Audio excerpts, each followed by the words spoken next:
vient chez moi un vendredi soir. Je suis un peu stressée, mais à la fois, je continue à me dire, c'est pas un date. Donc, en fait, tout le stress lié au date, il faut qu'il n'existe pas. En revanche, j'ai le stress de est-ce que je vais réussir à lui proposer des mélanges, des associations, des combinaisons qui vont pouvoir donner quelque chose, et est-ce que je vais pas juste passer pour une fraude qui le fait venir jusque chez moi pour à la fin lui faire goûter des trucs dégueulasses. Donc voilà, je suis plutôt là-dedans. Il arrive, j'ouvre la porte de mon appartement et là je me dis, je suis foutue.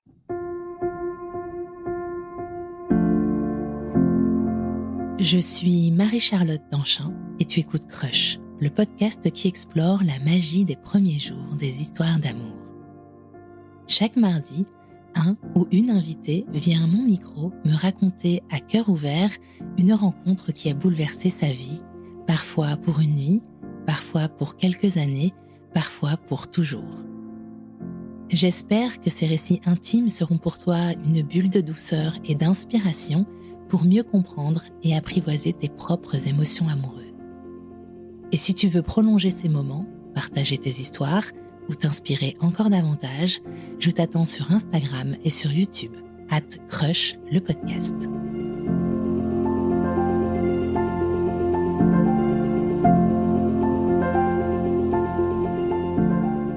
Salut Samia, comment vas-tu ? Ça va, un petit peu stressée, mais ça va. Je sais que tu es stressée. Tout va bien se passer. Samia, est-ce qu'on peut commencer, s'il te plaît, avec ma question rituelle ? Est-ce que tu peux te décrire toi-même en 5 hashtags ? Alors, ça a été un travail d'équipe parce que c'est hyper difficile, mais je me suis aidée des plus proches et c'était bizarrement assez unanime, enfin bizarrement ou pas. J'ai mis sensible.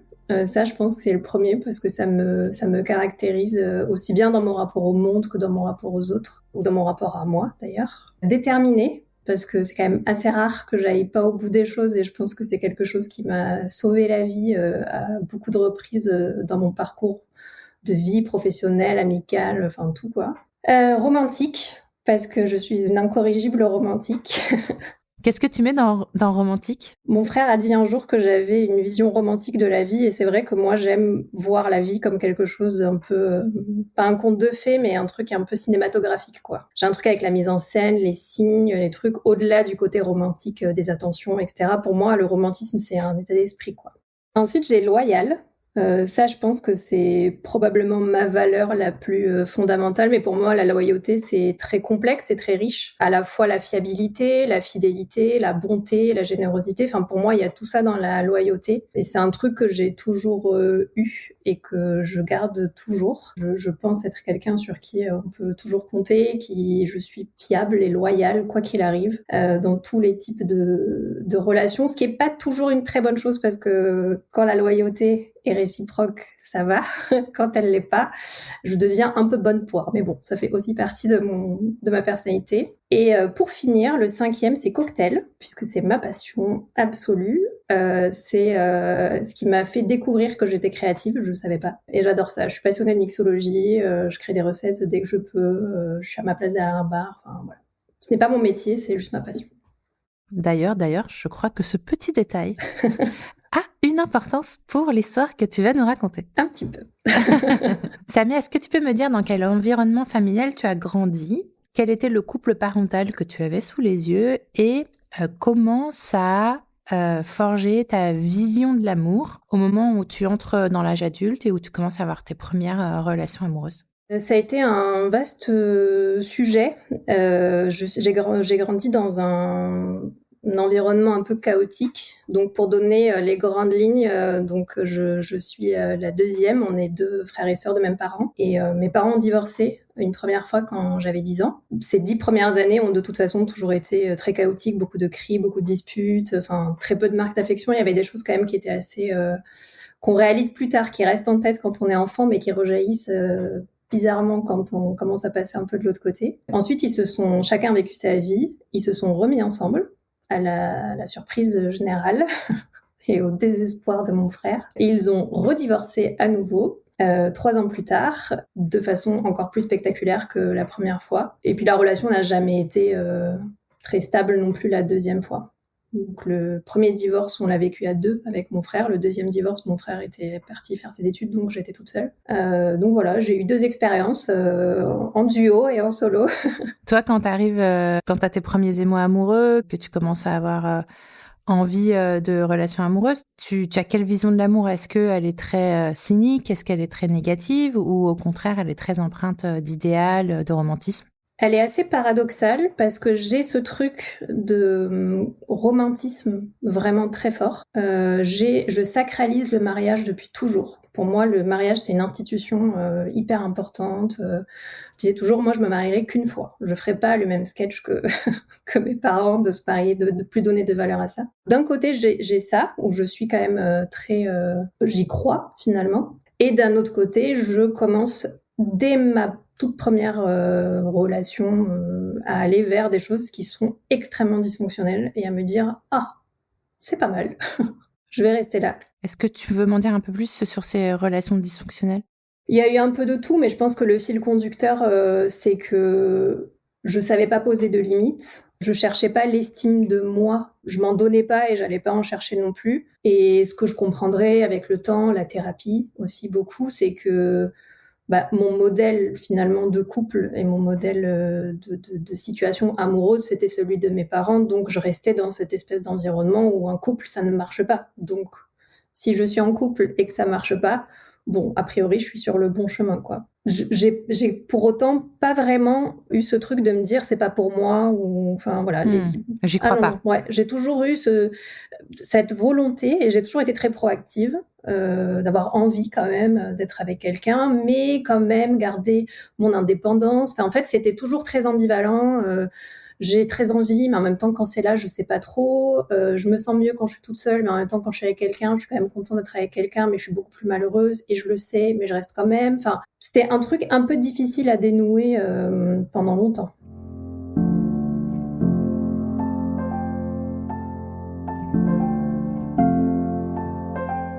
Si on remonte à il y a 1 an, donc on est début 2025, est-ce que tu peux me dire quel âge tu as à ce moment-là, ce qui se passe dans ta vie et quelle est ta vie amoureuse?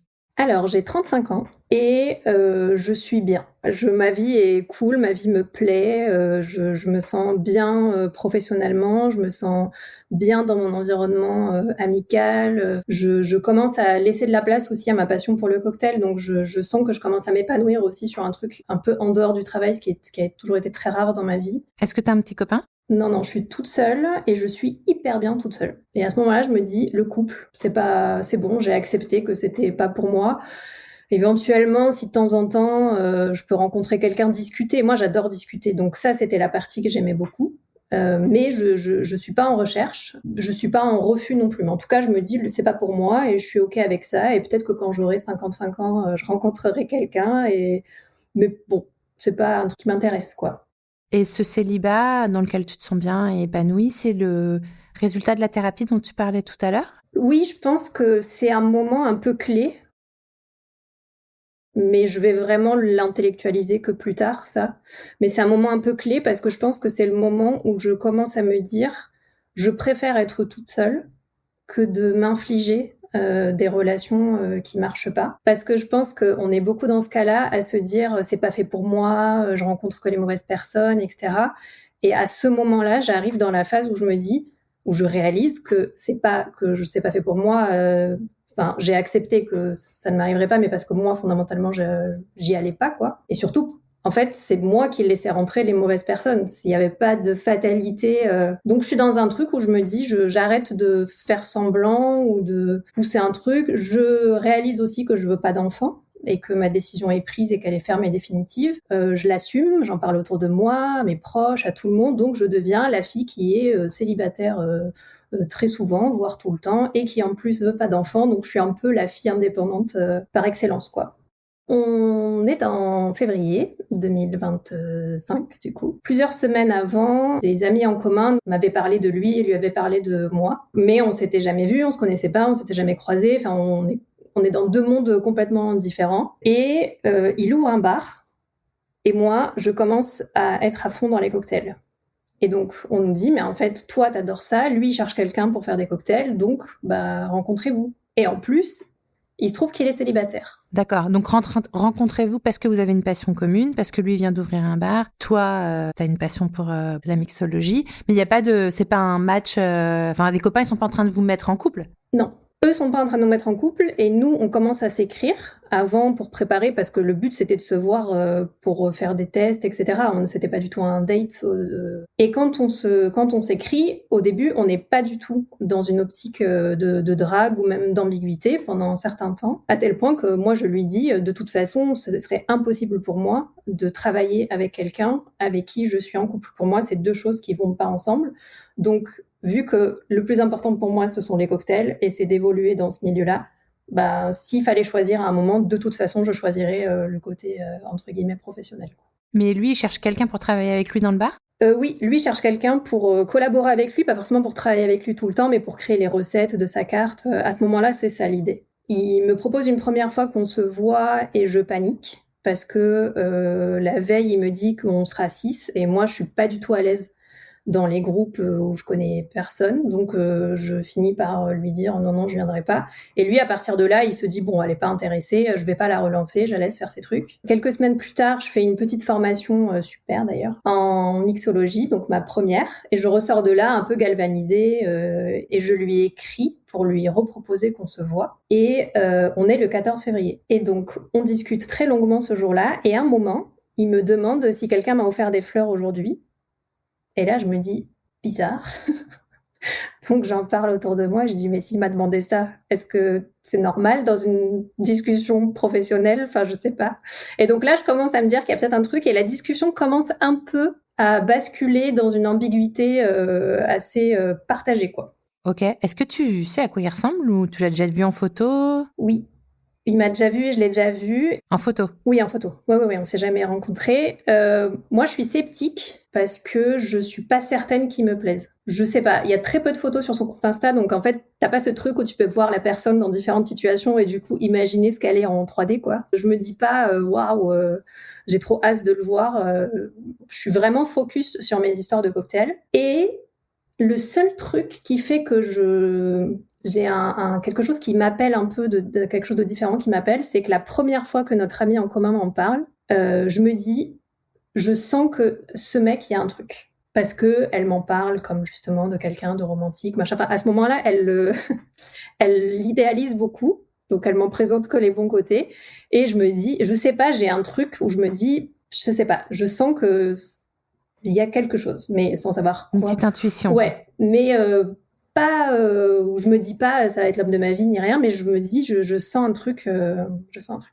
Cependant, les photos de son Insta, tu sais pas trop et tu te dis c'est pas forcément ton genre. Je me dis que je n'arrive pas à mais comme je pense beaucoup de filles qui ont passé beaucoup de temps sur les applis de rencontres, t'as toujours ce que tu vois sur les photos et souvent quand t'as la personne en face de toi, tu te dis oh, ok, c'était pas vraiment cette personne avec qui je parlais. Donc j'ai un peu cette prudence, je dirais, que si les photos me plaisent, ça veut pas automatiquement dire que la personne va me plaire, mais je savais qu'il était plus jeune que moi. Enfin voilà, il y a plein de choses qui faisaient que j'étais un peu... Il est beaucoup plus jeune que toi ? Il a 8 ans de moins que moi. Ce 14 février 2025, la conversation, elle se termine comment ?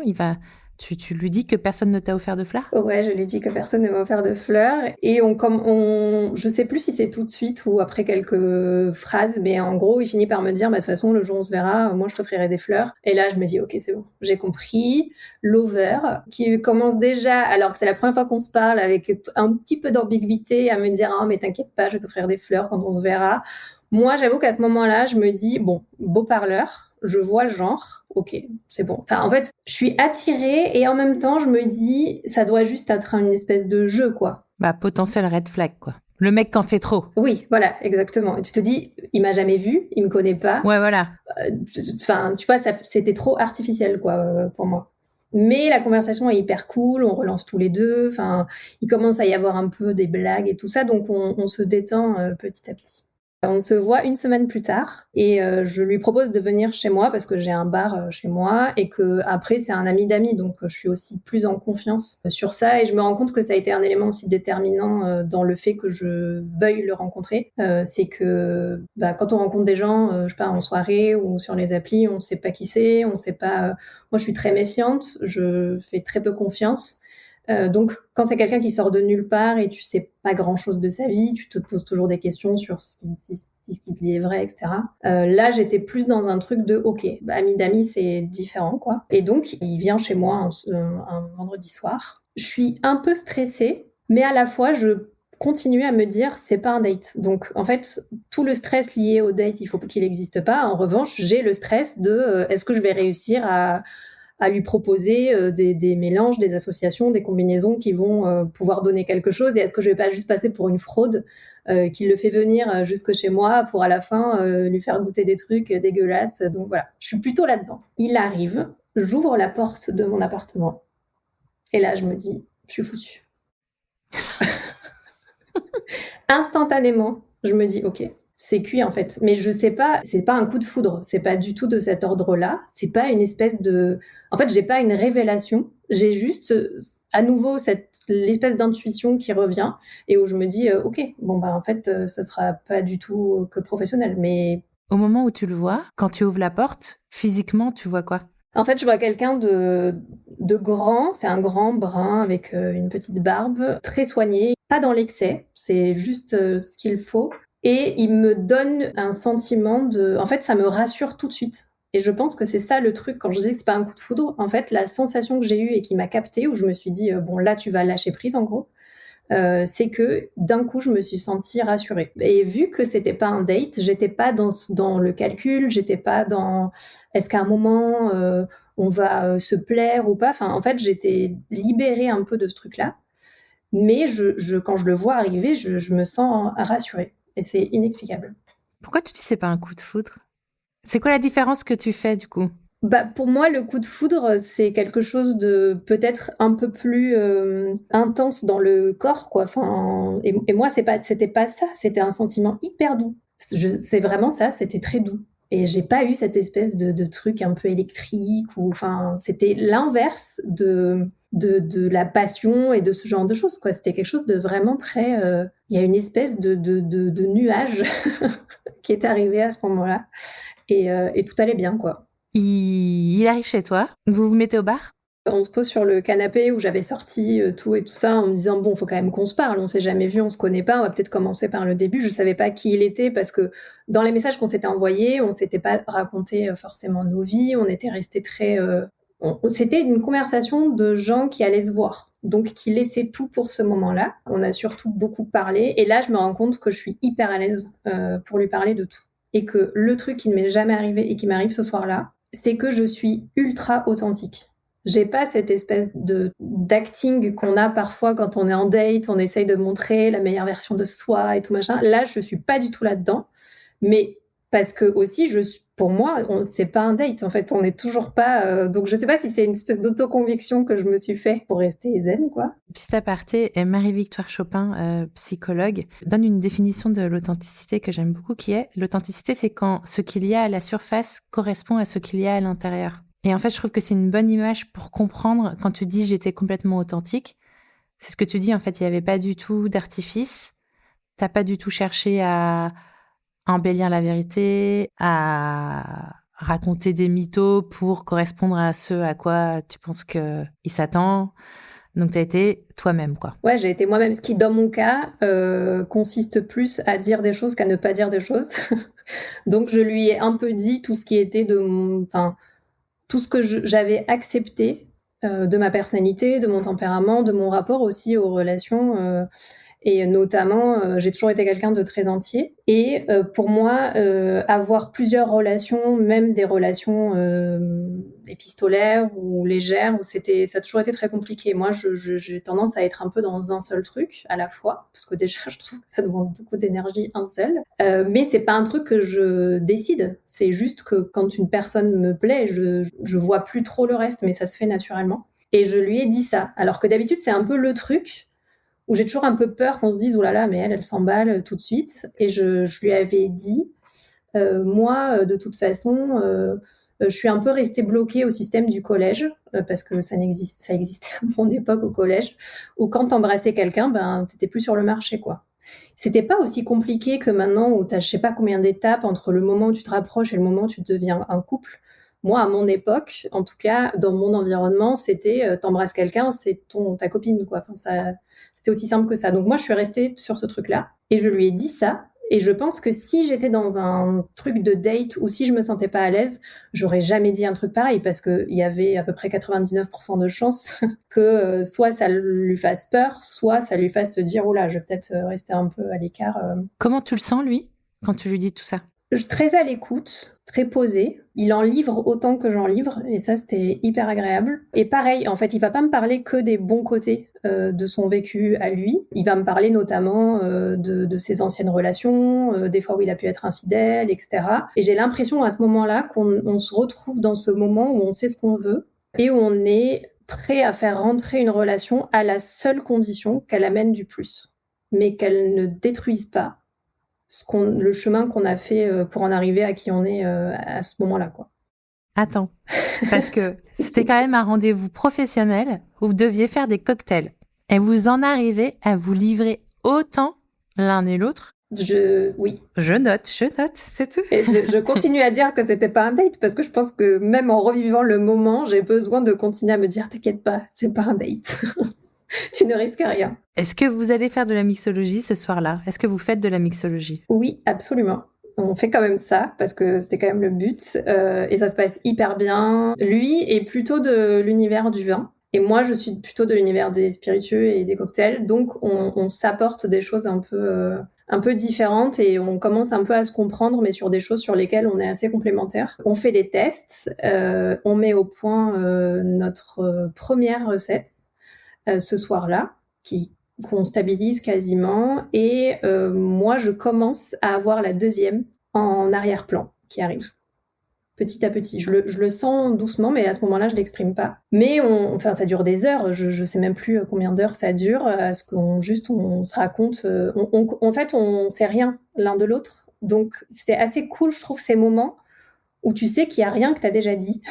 Donc, t'as moins de filtres aussi, tu vois. Tu te dis pas, attends, mais est-ce que ça, je lui ai déjà dit ? Est-ce que là, je risque pas de radoter et tout ? C'est juste que c'est une espèce pour moi, en tout cas, je l'ai vécu comme une espèce de mise à nu et j'ai trouvé ça cool que de son côté, il fasse aussi la même chose. Et je parle énormément. Je suis hyper bavarde. À un moment, on commence à se rapprocher sur ce canapé, quand même, étrangement. Alors, je sais pas qui se rapproche de l'autre, mais en tout cas, on se rapproche. Et ensuite, il me dit, alors, et si on arrêtait de parler ? Et là, moi, je comprends pas à ce moment-là. Ce qui m'effleure l'esprit immédiatement, c'est que je me dis, mince, je parle trop, faut que je me taise. Bon, évidemment, c'était pas du tout ça. Et là, il m'embrasse. Et ce premier baiser ?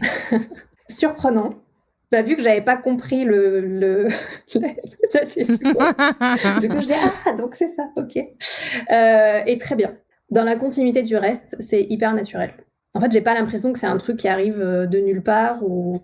Enfin, c'est ok. Et après le baiser, est-ce qu'il va y avoir un cocktail, 2 cocktails, une nuit ? On passe encore quelques heures ensemble après, mais il reste pas pour la nuit parce qu'il avait des trucs le lendemain. Moi, ça me rassure parce que de toute façon, j'étais pas du tout partie dans l'optique de passer la nuit avec lui ou quelqu'un ce jour-là. Mais quand il part, je me dis, ok, donc il vient de se passer un truc complètement fou. J'avais dit que ça arriverait pas, et c'est arrivé. J'en avais tellement fait des tonnes avant sur le fait que je voulais pas tout mélanger, que je me suis dit, j'espère qu'on va pas rester là-dessus parce que soit ça veut dire qu'on va faire comme si c'était jamais rien passé et qu'on va repartir sur une collaboration, soit à l'inverse, on va plus du tout avoir de collaboration et on va juste continuer à se voir, quoi. Aucun des deux scénarios ne me satisfaisait vraiment si l'un excluait l'autre. Tu m'as dit au tout début de notre discussion que toi, à ce moment-là, tu sais et tu as acté que tu ne veux pas d'enfant. Est-ce que ça, c'est un sujet que tu abordes ce soir-là ? Parce que c'est un sujet intime et finalement, sur un premier rendez-vous qui n'est pas un date, ça peut être pas forcément un sujet que tu abordes. Est-ce que c'est un sujet que vous abordez ? Oui, c'est un sujet qu'on aborde parce que déjà on parle un peu de nos relations, de nos envies, de ce qu'on attend de la vie, du couple et tout. Alors effectivement, tout à fait professionnel, tout ça. Pour moi, à ce moment-là, je suis tellement sûre et certaine que je ne veux pas d'enfant que pour moi, c'est un truc hyper important à dire tout de suite. Je veux pas mentir, je veux pas induire en erreur. Donc en général, dès que je rencontrais quelqu'un, mais de façon générale, même des amis, enfin, c'est devenu un truc qui me définissait un peu. J'avais mis du temps à accepter que je ne voulais pas avoir d'enfant, pour plein de raisons. Notamment parce que je pense que quand tu as un vécu familial comme le mien, c'est difficile de se projeter de l'autre côté en te disant « Oh là là, si ça se trouve, moi aussi, je vais faire un carnage ». Mais en tout cas, voilà, je trouvais ma vie super comme elle était et je voulais pas d'enfant. Lui me dit « Attends, mais moi, je veux absolument des enfants ». C'est lui qui commence en me disant ça, en me disant « Mais moi, je veux absolument des enfants », parce que je lui pose la question. Et il me dit c'est une évidence. Enfin, c'était mais qu'est-ce que tu me poses comme question quoi. Et je lui dis mais moi en fait je suis sûre et certaine de ne pas en vouloir. Et là on passe assez vite sur le sujet parce que je pense je pense qu'il en est pas à ce stade de projection de toute façon. Donc puisque lui est dans une approche plus normale des choses. Moi à ce moment-là je me dis trop dommage. Méga red flag. Quelqu'un qui affirme avec autant de conviction qu'il veut des enfants n'est pas quelqu'un qui va changer d'avis. En plus, il a 28 ans, j'en ai 35. Tout est logique, quoi. Moi, je suis à un stade où je peux déjà réfléchir à ça de façon aboutie. Lui, il est à l'âge où il a largement le temps de le faire et de le faire comme il a envie de le faire. Donc, je me dis, bon, c'est dommage. Si même tout le reste était cool, ça nous réunira pas, quoi. Donc, quand même, rencontre assez incroyable, une connexion complètement inattendue qui sort de nulle part. Vous vous dites un nombre de trucs, j'hallucine, moi.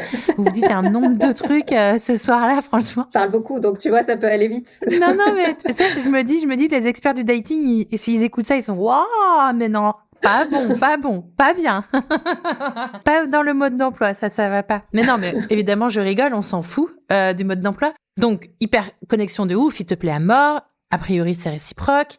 Vous vous dites énormément de choses, donc vous vous livrez. Donc, il y a un attachement émotionnel qui débute.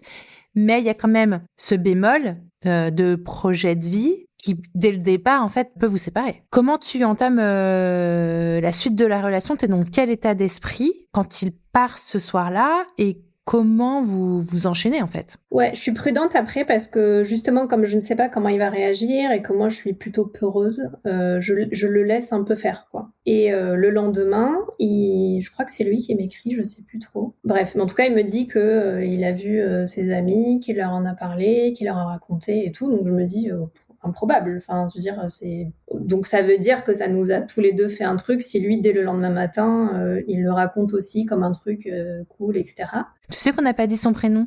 Comment s'appelle ce jeune garçon ? Il s'appelle Hugo. Et donc, je me dis, bon, a priori, s'il en a parlé, c'est plutôt positif, mais j'essaye de pas m'emballer. Parce qu'en fait, chez moi, ça peut aller très vite et je sais que j'ai cette tendance. Et du coup, j'essaye de me dire, ralentis. C'est pas, oui, effectivement, mais non, attends. Voilà. Donc, j'ai fait ce mouvement-là plein de fois. Et ensuite, on s'est revus quelques jours après. Et cette fois, on a passé la nuit ensemble. Et le lendemain matin, tu vas encore dire que tout arrive beaucoup trop vite dans nos conversations. Mais cette fois, je suis coupable. Je lui dis que je veux qu'on soit exclusif. C'est la deuxième fois qu'on se voit. Et lui, il est un peu dubitatif, quoi. Il me dit, mais c'est peut-être un peu rapide. Enfin, on s'est vu 2 fois. Certes, on s'entend bien et tout, mais quand même, c'est peut-être un peu rapide, quoi. Et je lui dis, toi, tu fais ce que tu veux. Réfléchis et tout ça, mais moi, en tout cas, je peux pas avoir je me connais, je peux pas avoir de relation un peu floue, quoi. Et je sais que si tu as quelque chose avec quelqu'un d'autre, je sais que ça va me blesser. En fait, c'est ça la donnée. Après ce matin-là et cette conversation un peu bizarre, où en fait, moi, je tombe de 1000 étages à ce moment-là. Parce que j'ai l'impression qu'on vit le même truc hyper fort et tout, machin. Vu que j'ai une vision romantique de la vie, bah pour moi, ça y est, c'est parti, quoi. Et en fait, je me rends compte que c'est peut-être parti, mais en tout cas, pas comme je crois que c'est parti. Et c'est un peu la douche froide à ce moment-là. Ça m'est arrivé une fois. Pareil, exactement pareil. Je me souviens très bien du moment où j'ai compris que lui, en fait, n'avait pas l'intention d'être exclusif, alors que ça faisait quelques fois qu'on se voyait et que j'étais complètement... C'est the man of my life. Et ouais, je me souviens de la chute dans ma tête, ouais. Comment tu gères ça, toi ? Moi, je me dis, je me suis trompée. Je me referme, évidemment, mais je me referme instantanément, en fait. À ce moment-là, lui, il le sent, et du coup, il reste. Mais il devait partir parce qu'il avait un truc à faire, mais il reste pour essayer de désamorcer le truc. En fait, déjà là, je me dis, tiens, c'est pas habituel comme attitude. Il dit pas oh c'est bon, ça va, je t'ai rien dit de grave. Bon moi j'ai un truc à faire, allez salut. Enfin de cette façon-là ou en tout cas pour arriver à la même finalité. Il reste, on discute énormément et en fait il essaie de me raisonner, il essaie de m'expliquer que c'est pas grave et que c'est juste qu'en fait on se connaît à peine et que dans l'ordre des choses ça arrive plus tard. Mais moi je suis pas d'accord. Donc en fait à ce moment-là on est sur deux trucs différents où chacun estime que ce qu'il pense est valable et en fait on se met juste d'accord pour ne pas être d'accord quoi. Ouais, c'est marrant ça ce que tu dis parce que moi je suis comme toi en vrai, c'est-à-dire que à partir du moment où il y a une relation, il y a une connexion, il y a un engagement émotionnel, même si c'est l'engagement émotionnel des débuts en fait, qui n'est pas le même que 1 mois, 3 mois, 1 an plus tard. Pour moi, derrière il y a l'exclusivité. Et j'ai pas rencontré tant de garçons que ça pour qui ça l'était pas, ou alors j'ai pas assez abordé le sujet, mais parce que c'est bizarre, pour moi c'est bizarre quelqu'un qui vit ce que tu es en train de décrire et qui se dit dans sa tête, oui mais ça veut pas dire qu'on est exclusif. Je sais pas si c'est courant, je me demande. Ouais, je sais pas. Après, je pense que oui, c'est de le verbaliser, qui est peut-être pas de le verbaliser aussitôt. Non, mais et d'être honnête en fait, de le dire. Ouais, c'est ça. Et moi, pour moi, à ce moment-là, je suis toujours dans ce truc de me dire, à partir de maintenant, je dis les choses. Je cache pas, je suis authentique. Même sur les trucs qui peuvent potentiellement créer de la gêne ou faire fuir ou j'en sais rien, parce que de toute façon, je préfère être moi-même et m'assurer, si jamais ça continue, que ça puisse fonctionner avec ce que je suis vraiment, plutôt que d'essayer de me modeler pour être un petit peu quelqu'un d'autre, et après devoir galérer tout le reste du temps.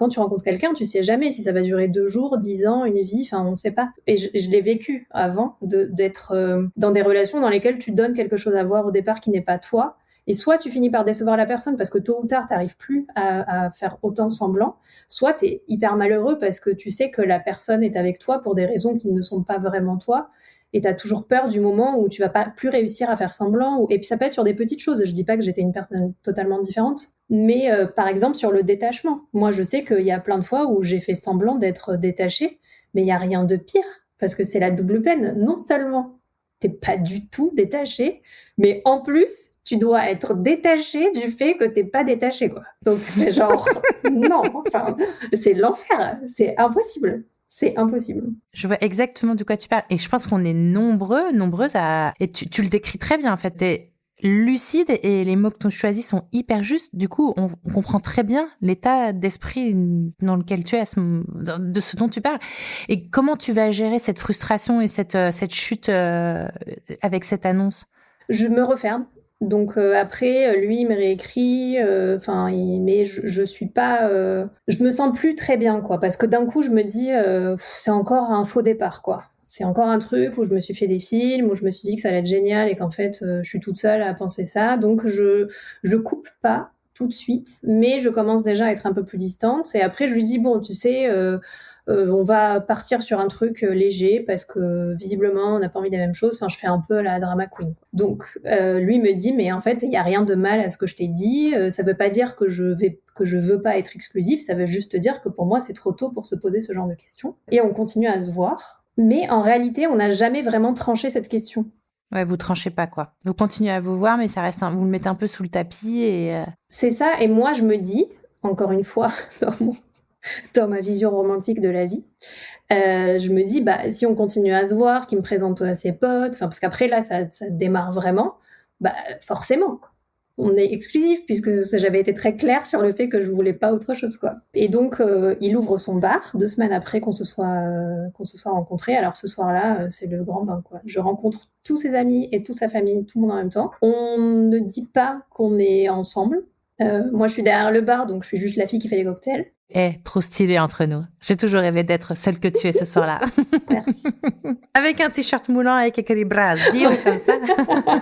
Bref. Exactement. Je suis exactement cette fille-là. Et en fait, je me retrouve à être là avec tout le monde et sans qu'on dise que je suis sa copine et je vois plein de gens, mais en fait, à ce moment-là, moi, je suis en service, donc je suis pas dans l'interaction, dans tout ça. Et pour la petite histoire, il arrive en retard à sa propre inauguration parce que moi, j'avais plus de train, donc il est venu me chercher, ce qui a fait qu'il est arrivé en retard à sa propre inauguration, donc il est arrivé après ses invités. C'est-à-dire qu'il a ces espèces de grandes envolées si je suis en détresse. il a cette façon un peu de prioriser qui m'a toujours fascinée, quoi. C'est-à-dire que là, on se connaissait depuis 2 semaines à ce moment-là, et je me dis, il a quand même ce truc de se dire, tant pis si j'arrive en retard, je vais la chercher parce que elle est toute seule, qu'elle a plus de train et que donc. La soirée se passe hyper bien. Ses copains comprennent qu'il y a un truc. Enfin, c'est pas qu'ils comprennent, c'est qu'ils le savaient. Mais à la fin de la soirée, l'alcool aidant, faut pas en abuser, mais bon, voilà, c'était un soir d'inauguration. On commence à me dire, oh, mais on sait bien qui tu es, on sait que t'es pas que la fille qui fait des cocktails. Et moi, je suis hyper mal à l'aise parce qu'à ce moment-là, il y a plein de gens que je connais pas. Je suis toute seule. Je connais personne à part lui, que je connais depuis 2 semaines. Et autour de moi, il y a genre 200 personnes que je connais pas, qui le connaissent et qui... Enfin, c'était assez surréaliste comme soirée. Mais ça se passe hyper bien. On finit la soirée avec ses potes. Enfin, c'était vraiment... c'est un super moment. Et les choses continuent à partir de là pendant quelques mois. Moi, assez rapidement, mais au bout de quelques semaines, je sais que j'ai changé d'avis sur les enfants. Je sais pas quand, je sais pas comment, mais je me surprends à commencer à lui en parler. Et je me dis, attends, donc là, il y a 2 trucs. Déjà, tu as changé d'avis sur un truc où tu t'es présenté comme fondamentalement sûr de toi. Et en plus, il faut que tu trouves le moyen de lui reparler de ça. Et en plus, il faut que tu arrives à lui dire que tu as changé d'avis sans lui faire peur, sachant que déjà, tu lui as demandé d'être exclusif et que c'était le bout du monde. Alors, tu vas pas arriver au bout de quelques semaines en lui disant, c'est bon, je veux avoir des enfants avec toi. Donc, je fais des trucs un peu... je fais des sous-entendus, des trucs, enfin, je pose un peu le sujet. Et au bout d'un moment, il finit par comprendre que j'ai changé d'avis. Et il trouve ça hyper bizarre. Il me dit, mais je comprends pas, t'en voulais pas, pas de façon virulente, mais juste de pas trop comprendre ce qui se passe, quoi. Et en réalité, moi non plus. Mais bon, ce sujet, du coup, reste un peu sur le côté. Je lui ai dit, il sait. Et moi, je suis de plus en plus sûre de moi. Chaque jour qui passe, je me dis, bah oui, bien sûr. Évidemment que je vais avoir des enfants avec lui. Mais parce que aussi, je pense que le truc qui a changé, moi j'ai eu un papa que j'adorais et qui nous a toujours dit à mon frère et moi que on était des enfants qui avaient été hyper désirés et que avant même de rencontrer notre mère, l'envie fondamentale qu'il avait, c'était d'avoir des enfants et que c'était un truc qui était viscéral, etc. Donc en fait, je me suis toujours dit que pour vouloir avoir des enfants, il fallait que ça arrive en premier et que ce soit un truc un peu supérieur à soi, quoi. Et moi, j'ai jamais eu ce truc-là. J'adore les enfants de mes potes, j'adore les enfants, je mets plus pour jouer avec eux parce que je joue au même jeu, hein, souvent, mais pas du tout en mode projection dans la maternité. Et là, je me rends compte qu'en fait, c'est une histoire de moments et de personnes. Enfin, alors que le moment sur le papier n'était pas du tout bon, étant donné que c'était le moment où je venais de faire un peu mon coming out de la non-maternité, quoi. C'est que, parce qu'il y a le moment où tu le réalises, il y a le moment où tu l'acceptes et il y a le moment où t'en parles. Enfin, c'est un processus qui est quand même assez long. Et là, le truc se défait en à peine quelques semaines d'une rencontre complètement improbable, quoi. Ça fait 2 sujets qui sont un peu flous entre vous. Est-ce qu'à un moment, ça va vous bloquer? Est-ce que ça va déclencher une incompréhension? Au bout d'un moment, moi, il y a des choses qui vont commencer à ne pas me convenir au bout de quelques mois, qui sont même pas forcément liées à ça. Mais en fait, le truc qui se passe, c'est qu'arrivé au début de l'été, je me dis, bon, je sais que je veux m'engager avec cette personne. Le fameux seul que je vais épouser parce que je me marierai qu'une fois, il y a de fortes chances que je le choisisse lui. Donc, je sais par quoi je suis passée. Je sais comment, enfin, le mauvais rapport que j'avais aux relations, un peu se laisser faire, à se laisser accepter des choses pas acceptables. Et donc, à ce moment-là, on se sépare parce que je lui dis que ça marche plus pour moi de la façon dont on fait les choses, mais sur plein d'aspects. C'était pas uniquement ça, mais de façon générale. On est très différents sur beaucoup de choses et moi, j'avais besoin qu'on fasse certains réglages pour qu'on puisse s'engager réellement. Et parmi ces réglages, il y avait s'engager réellement.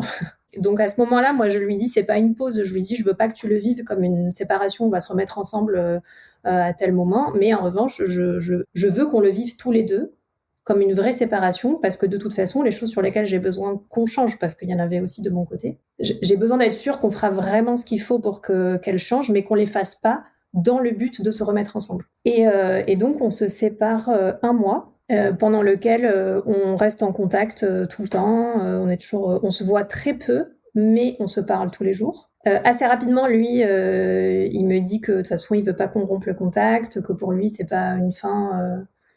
En récupérant mes affaires dans son appart, je lui laisse un mot. Et à la fin, je lui dis je nous souhaite de nous retrouver en mieux. Et lui va s'accrocher à cette phrase-là. Et à partir de là, pendant le mois où on est séparés, c'est pas qu'il se métamorphose, mais je pense il grandit un peu, mais pas au sens où il n'était pas grand, mais au sens où, en fait, je sens à ce moment-là que ma volonté d'engagement, elle est partagée et que, justement, tout le flou dont tu parles, en fait, il est en train de se dissiper. D'un coup, je me dis, OK, je suis pas folle, je suis pas toute seule, il y a vraiment un truc qui se passe. On s'était dit qu'on s'aimait avant, on se l'est dit assez rapidement. C'est lui qui l'a dit en premier, d'ailleurs. Dans un moment complètement bizarre. C'était rien d'intime, mais on s'embrassait. Et dans ma tête, à ce moment-là, je me dis, waouh, là, ce serait le moment parfait pour que je lui dise que je l'aime. Et là, il me dit, je t'aime. Et en fait, pendant longtemps, pendant plusieurs jours, j'ai cru que j'avais rêvé, qu'il l'avait pas vraiment dit. Mais en fait, on dit pas à quelqu'un, est-ce qu'il y a 2 jours, tu m'as dit je t'aime, ou est-ce que j'ai rêvé? Du coup, je lui ai même pas répondu. Et donc après, j'ai essayé de faire des sous-entendus pour qu'il me le redise, mais il me le redisait pas. Et en fait, ça a laissé un flou pendant je sais pas combien de temps, jusqu'à ce qu'un jour on se parle au téléphone et qu'à la fin de la conversation, il me le redise. Et là, je me dis, mais et donc là, je lui dis, mais j'étais pas sûre que tu me l'avais dit, donc maintenant c'est bon, je sais que j'ai pas rêvé. Mais tu sais, c'est le truc où t'as l'impression de tellement avoir projeté un truc qu'en fait, t'as l'impression qu'il arrive alors qu'il arrive pas, et pourtant c'était le cas. Donc il y avait quand même un socle sentimental hyper fort qui arrivait très vite. Enfin, je pense qu'on, comme je dis, on s'est aimé avant de savoir être ensemble. Et je pense que ça, c'est un des trucs fondamentaux pour moi, c'est que j'ai toujours estimé que l'amour, c'était un truc qui était lié à une relation qui marche. Mais je pense que ce que je commençais à apprendre et ce que j'apprends aussi en provoquant cette séparation, c'est de dire ça se travaille en fait. C'est pas ok, on a de la chance de s'être trouvés. Ça, c'est sûr que c'est un facteur chance parce qu'il y avait aucune probabilité en dehors de ça qu'on se retrouve. Enfin, qu'on se trouve plutôt. Mais le reste, c'est du boulot. Et en fait, je ne voulais plus, parce que je l'ai déjà vécu aussi dans des relations amicales d'ailleurs, être la seule à bosser, quoi. Donc j'avais besoin qu'on soit tous les deux les petits artisans de la relation. Moi, j'aime bien dire qu'on se trompe quand on dit que l'amour n'est qu'un événement. Tu sais, quand on dit ça nous tombe dessus et Cupidon t'envoie sa flèche et qu'on n'est pas maître du truc. Parce que oui, peut-être qu'au départ, il y a évidemment pour moi le hasard, mais après, ce ne sont que des décisions et ce ne sont que des actes. Et c'est ce que dit d'ailleurs la penseuse afro-américaine Bell Hooks, c'est que l'amour n'est pas un événement, c'est une action. On agit. Exactement. Et je pense que nous, avec Hugo, c'est un peu... Tous nos premiers mois, ça a été ça. Ça a été de prendre des décisions, de faire des choix, de se donner les moyens. Comme je disais, on est très différents, on vient pas du tout du même milieu, on n'a pas du tout les mêmes idées politiques, on n'a pas du tout la même façon de vivre. Enfin, je suis maniaque, il est pas du tout organisé. Enfin, je veux dire, en fait, il y a rien qui nous réunit sur le papier. Et en fait, pour se rencontrer quelque part, il a de toute façon fallu que chacun fasse de la route. Mais le truc, c'est qu'il a fallu laisser du temps à cette route de se faire. Et au moment où on arrive à cette séparation, moi, je suis apaisée avec ma décision. Et je l'officialise, je le dis à mes proches et tout. Enfin, je veux dire, c'est pas un truc où je me dis, on fait une petite pause. Pour moi, à ce moment-là, on arrête. Le seul truc où je suis... Après, bon, ça, je pense qu'il y en a beaucoup qui comprendront. Le seul truc où je fais gaffe pendant cette séparation, mais parce que j'y faisais gaffe avant et toujours, c'est de jamais mal parler de lui. Parce que je me disais, les gens, tu leur parles beaucoup plus facilement des choses négatives et quand ça va pas, et ils ont vite fait de se faire une image ou de se faire une idée d'une personne juste parce que t'en parles beaucoup dans les moments où t'es contrarié. Donc à ce moment-là, je me fais un peu une règle de ça en me disant, je veux pas...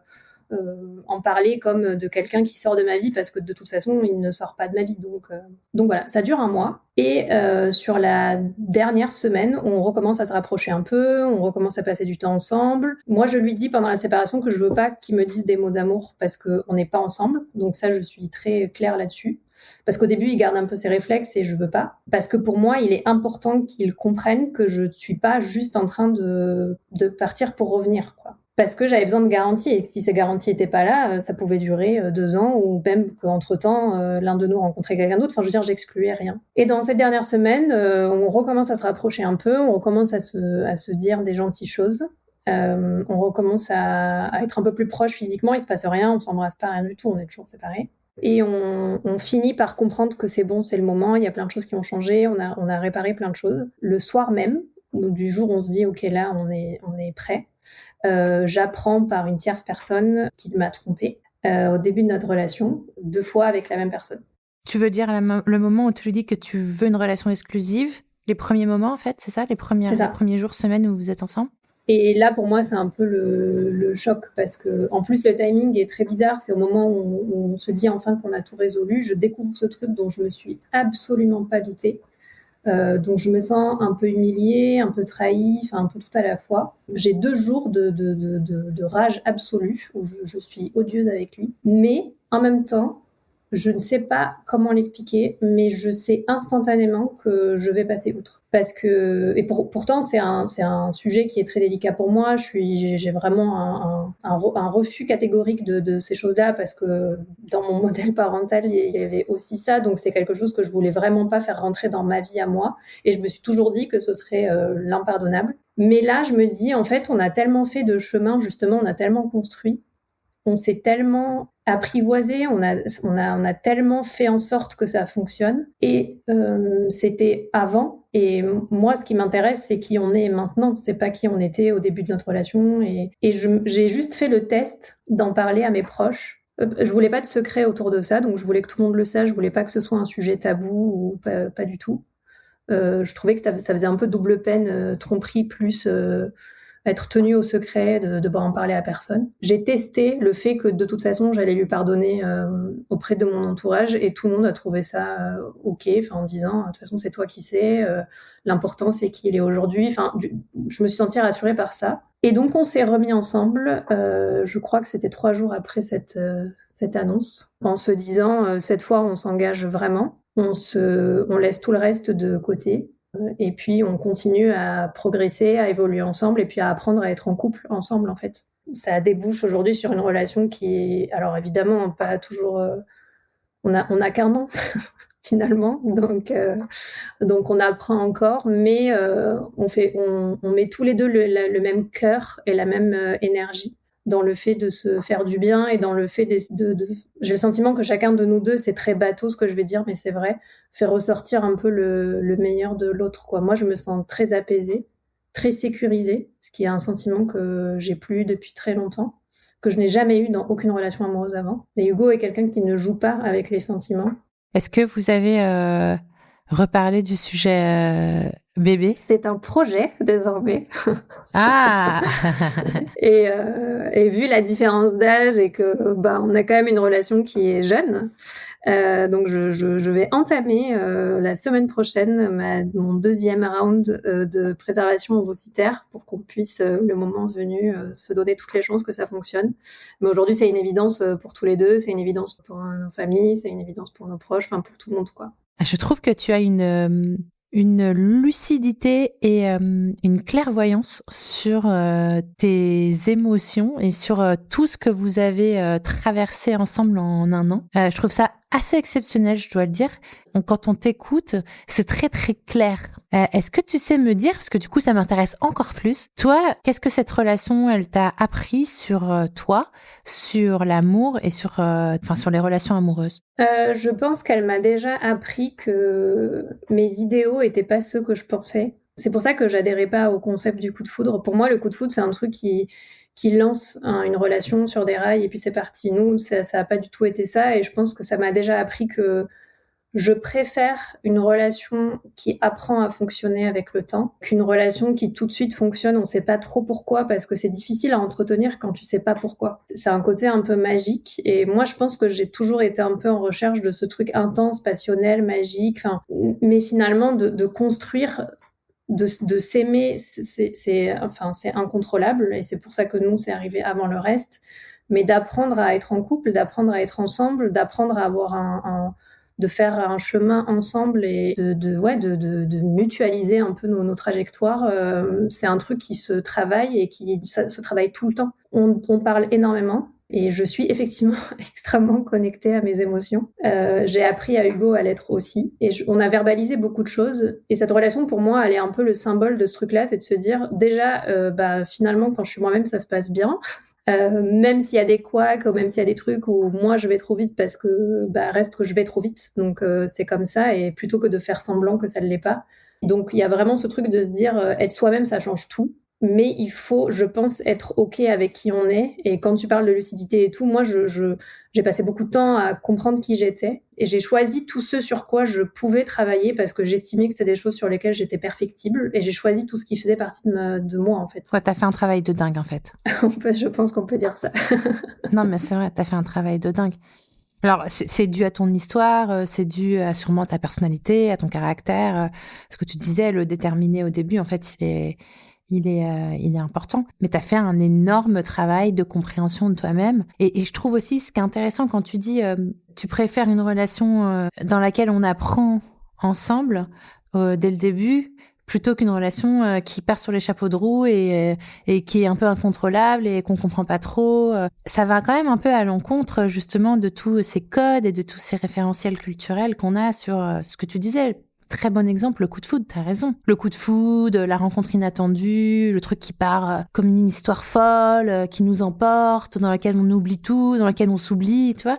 Et en fait, t'as déconstruit ça aussi pour l'appliquer à la réalité, en fait, la vraie life, celle qui n'est pas la vie des films. Exactement, et je trouve qu'il y a un côté rassurant et sécurisant de se dire que on sait que tout n'est pas parfait, on sait que tout ne fonctionne pas, on a eu des bugs dans notre histoire, on en a encore, mais aujourd'hui c'est plus du tout, enfin même l'intensité de nos désaccords est complètement différente avec le temps. C'est aussi pour ça, je pense que ça m'a débloqué sur la maternité, parce que pour moi, faire un enfant avec quelqu'un, c'est aussi faire confiance à cette personne pour être ton partenaire, quoi qu'il arrive, sur ces aspects-là. Et je sais qu'avec Hugo, on est... Alors, ça se trouve, ça durera pas, j'en sais rien. Enfin, après, je suis évidemment pas du tout dans cette optique-là. Mais je suis lucide aussi sur le fait qu'aujourd'hui, je suis très enthousiaste et tout. Mais justement, en fait, et même le fait d'en parler avec toi, je pense que c'est un truc que j'aurais jamais fait parce que je me serais toujours dit si ça se termine dans 2 mois, je vais passer pour une idiote. C'est vraiment le truc que je me serais dit et qui m'aurait pas quitté. Alors que là, je sais qu'en fait, on est dans un, je vais le dire de façon très froide et pas du tout romantique, une fois n'est pas coutume, mais on est dans un processus, en fait. Ce que dit Hugo, c'est qu'on se choisit tout le temps, en fait. Et c'est vrai que chaque jour, on se rechoisit. Et on sait pourquoi. Parce qu'on se connaît de mieux en mieux. Et à mesure qu'on se connaît bien, on continue à dire, OK, ce sera quand même toi. Et il y a des choses que toi, tu vas devoir faire et des choses que moi, je vais devoir faire pour que chacun puisse être lui-même et qu'on se rencontre quelque part. Qu'est-ce que tu dirais à la Samia il y a 1 an avant que tu le rencontres, si tu la croisais aujourd'hui? Alors, je pense que je lui dirais rien parce que quoi que je lui dise, ça va la conditionner encore plus. Et justement, je pense que sa spontanéité l'a sauvée sur ce coup-là. Mais je pense que je lui murmurerais pas trop fort et pas de façon trop insistante de s'autoriser à vivre des choses auxquelles elle pense qu'elle n'a pas droit parce que tout part de là, en fait. Est-ce que tu veux, pour terminer, glisser un petit mot à Hugo?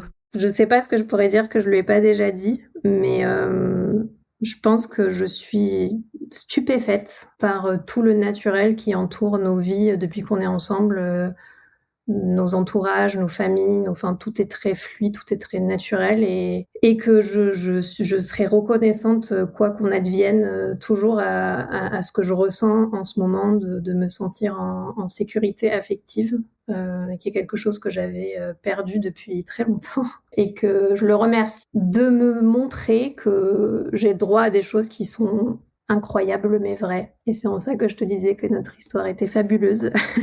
et je le remercierai pour tous les efforts qu'il fait aussi, parce que c'est important. Pour tous les efforts qu'on fait pour être ensemble, et je sais que c'est pas tous les jours facile, et je sais qu'il donne beaucoup, et que je suis très contente que ce soit la personne qui partage ma vie et la personne avec laquelle j'ai ces projets inédits. Merci beaucoup, Samia. Merci à toi.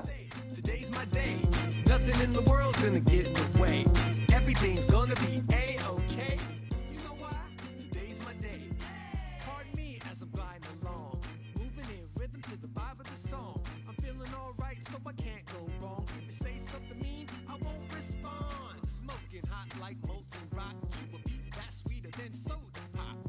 I put the whole world under my spell, where I know everything is gonna go well. I guess you could call it confidence, and I don't need likes or compliments. You think I sound silly? I don't care.